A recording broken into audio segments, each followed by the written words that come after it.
bisolah, dengan solat. Wa hum abana'u sab'in sinin, dan mereka itu kanak-kanak yang telah berumur 7 tahun.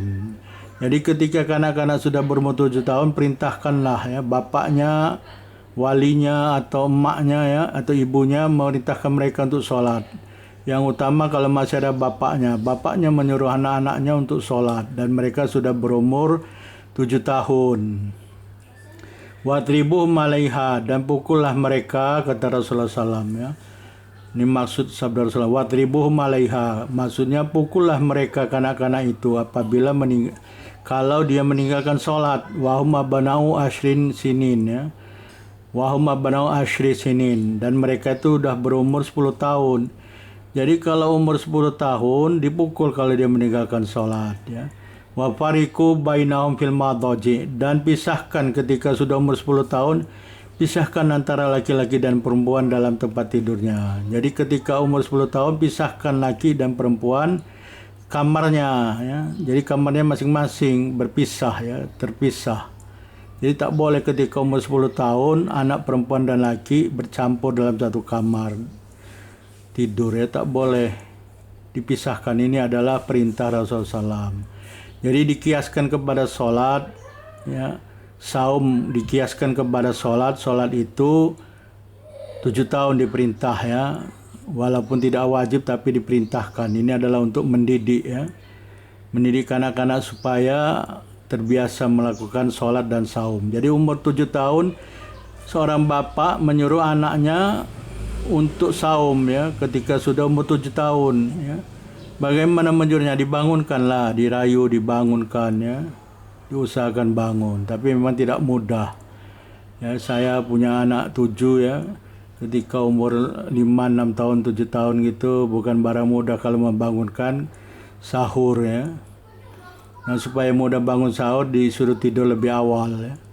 Jadi perintahkan kanak-kanak kamu untuk saum ya ketika umur 7 tahun, dan pukul mereka kalau meninggalkan saum pada umur 10 tahun. Jadi kalau sudah umur 10 tahun meninggalkan saum, pukul mereka ya. Kemungkinan 10 tahun sudah balik ya. Dan pada umur 10 tahun juga dipisahkan tempat tidurnya. Kalau kamarnya ya, bilik tidur dipisahkan, laki dan perempuan dipisah ya. Perempuan semua perempuan, laki semua laki, pisah ya. Jadi inilah dikiaskan kepada sholat, ini dalil sholatnya ya, karena dikiaskan. Jadi saum, dikiaskan saum kepada sholat. Jadi sholat dan saum sama-sama ibadah wajib ya. Jadi umur 7 tahun lah dimulai pendidikan sholat dan seluruhnya ya, bukan hanya pendidikan dinul Islam ya, pendidikan agama, pendidikan Islam, tapi semua pendidikan termasuk akademik mulai umur 7 tahun di dalam Islam ya. Dan ini dilakukan masa saya kecil dulu juga umur 7 tahun ya, tapi sekarang sudah berubah menjadi 6 tahun ya.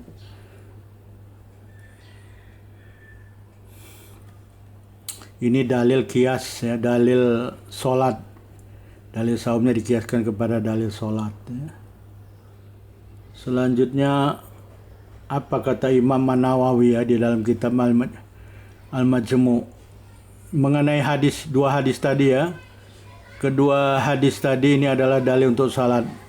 Dan karena saum dikiaskan kepada salat ya, karena saum dikiaskan kepada salat, kedua-dua hadis yang telah disebutkan mengandungi satu perintah kepada seorang itu menyuruh anaknya melakukan sholat ketika berumur 7 tahun dan memukul anaknya jika melakukan sholat ketika berumur 10 tahun. Karena dikiaskan, maka seorang bapak, seorang ayah ya, diperintah oleh Rasulullah SAW untuk menyuruh anaknya melakukan saum ya, ketika berumur 7 tahun dan memukul anaknya jika meninggalkan saum ketika berumur 10 tahun. Perintah tersebut adalah wajib dan langsung kepada seorang ayah dan bukan perintah langsung kepada kanak-kanak.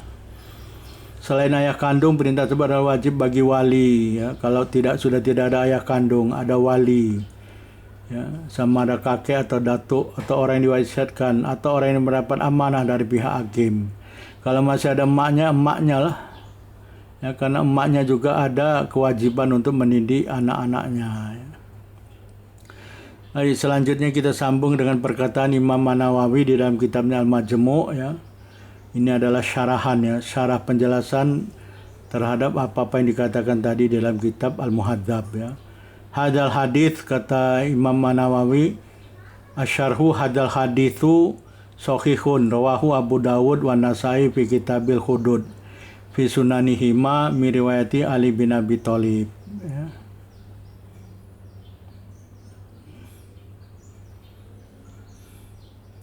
Ini mengenai hadis yang telah disebutkan tadi ya. Yang tadi disebutkan rufi al-qalamu ya. Rufi al-qalamu ala salasatin ya. Ini jadi hadis yang mengenai rufi al-qalamu tadi ya. Itu adalah hadis sahih diriwayatkan oleh Abu Dawud dan An-Nasai di dalam kitab Al-Hudud, di dalam kedua sunan mereka ya, dari riwayat Ali bin Abi Thalib ya, radhiyallahu anhu bi isnadin sahihin, dengan isnad sahih ya. Warahu Abu Dawud aidan fil hudud, dan Abu Dawud juga meriwayatkan di dalam Al-Hudud juga, wa Nasai wa Ibnu Majah fi kitab Tolak, sedangkan An-Nasai dan Ibnu Majah dalam kitab At-Tolak dari riwayat Aisyah, ya. Jadi ada dua riwayat, dari riwayat Abu Thalib dan riwayat Aisyah ya radhiyallahu anhuma. Kalau riwayat Aisyah ini isnadnya hasan kata Imam Nawawi. Kalau yang tadi yang riwayat Ali bin Abi Thalib isnadnya sahih ya. Makna raful qalam ya, makna diangkat qalam di sini imtina'u taklif ya. Tercegah, terhalang taklif ya. Jadi tidak ada beban syariah. Wala annahu rufi'a ba'da watihi, tidak bermakna sesungguhnya kolam itu diangkat setelah diletakkan ya. Jadi maksudnya tidak ditulis lah beban syariah, tidak ditulis kewajiban-kewajiban kepada tiga orang yang tadi ya, rufi'al qalamu. Mana hadisnya? Kita lihat hadis yang dari riwayat Ali bin Abi Thalib ya. Ini dari riwayat Ali bin Abi Thalib di dalam hadis Sunan Abu Dawud ya, nomor 4403 nomor 4403 ya. Ini hadis Abu Dawud dari riwayat Ali bin Abi Thalib. Mana hadisnya ya? Hadisnya an Ali annani Nabi sallallahu alaihi wasallam qol rufi'al qalamu an thalathatin anin naimi hatta yastaiqidha wa anis sabi hatta yahtalima wa anil majnuni hatta ya'kila ya. Ini diriwayatkan juga oleh Ibnu Majah nomor 2042 dan An-Nasai ya, nomor 7346. Apa maksudnya? Telah diriwayatkan dari Ali bin Abi Thalib dari Nabi sallallahu alaihi wasallam. Nabi sallallahu alaihi wasallam bersabda, rufi'al qalamu an thalathah, diangkat pena catatan taklif ya. Pena catatan amalan seorang ya, taklif di sini maksudnya, dari tiga perkara ya, tiga jenis orang. Yang pertama aninaimi, dari orang tidur, hatta istaiqidho, sehingga dia bangun. Jadi selama seorang tidur misalkan malam terus terbangun, tiba-tiba bangun zuhur, tidak sholat subuh, bukan bermakna dia terus meninggalkan sholat subuh, tidak. Dia bangun, ketika bangun itulah dia melaksanakan sholat subuh. Jadi selama dia tidur tidak wajib, tapi begitu dia bangun wajib dia sholat ya. Ini maksud hadisnya. Jadi selama dia tidur tidak ada kewajiban kecuali dia dibangunkan. Jadi bangun, selama bangun itulah dia wajib melakukan sholat. Wa anisobi, dan dari kanak-kanak ya. Jadi kanak-kanak ketika dia hatta yahtalima, sehingga dia mimpi basah ya. Jadi ketika kanak-kanak sudah mimpi basah, ini kanak-kanak laki-laki ya, sudah mimpi basah, maka dia wajib ya. Tapi selama dia tidak mimpi basah sampai dia mimpi basah ya. Jadi kanak-kanak dari mumayyiz sampai dia mimpi basah, sampai balih. Maksudnya sampai balih, dia tidak ada beban syariat, tidak ada taklif ya. Tidak ada kewajiban baginya. Wanil majnun, dan yang ketiga dari orang yang gila, hatta ya'kila, sehingga dia kembali akalnya ya. Ini hadis di dalam Sunan Abu Dawud 4403. Ini riwayat Ali bin Abi Thalib. Selanjutnya dari riwayat Aisyah ya. Dalam riwayat Aisyah radhiyallahu anha ya, Di sini disebut ya, an Aisyah radhiyallahu anna Rasulullah sallam qol ya. Rufi'al qalamu an thalathatin anin naimi hatta yastaiqidha wa anil mubtala hatta yabro'a wa anis sabi hatta yakbura ya. Maksudnya telah diriwayatkan dari Aisyah radhiyallahu sesungguhnya Rasulullah SAW telah bersabda, rufi'al qalamu an thalatha, diangkat pena, dihalang pena dari mencatat amalan-amalan ya, kewajiban taklif syar'i ya, beban syar'i dari 3 orang ya. Yang pertama anin naimi hatta yastaiqidha, dari seorang tidur sehingga dia terbangun. Jadi selama dia tidur tidak ada taklif, begitu dia bangun taklif dibebankan lagi ya, beban syariat akan dibebankan lagi kewajiban baginya. Wa anil mubtala hatta yabro'a, orang yang hilang akalnya sehingga dia sembuh ya. Jadi orang yang hilang akal sampai dia sembuh tidak wajib kewajiban-kewajiban syar'i ya. Kemudian anisabi hatta yabura, dari kanak-kanak sehingga dia baligh ya. Jadi selama kanak-kanak sampai baligh ya, belum masuk baligh, sampai baligh maksudnya belum sampai menjelang umur baligh, dia tidak wajib, tidak ada kewajiban syar'i baginya ya. Ini maksudnya rufi'ah itu diangkat, maksudnya tidak ada kewajiban, tidak ditulis kewajiban syar'i baginya ya.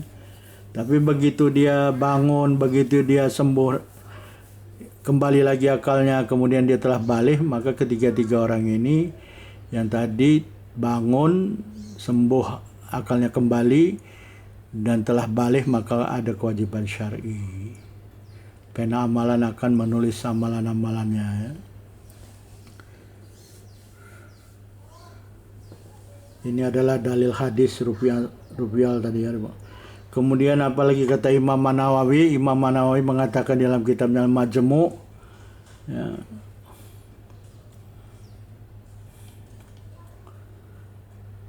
Wa makna raful qalam tadi udah ya. Wa qalu la wajaba lahi. Ini kata Imam Nawawi, perkataan Imam Asyirazi ya. Apa kata Imam Asyirazi tadi? La wajab alai dalika la wajab alai adauhu bis saghr ya. Itu kata Imam Asyirazi dalam kitabnya tadi ya, yang pada slide yang awal. Kata beliau kalau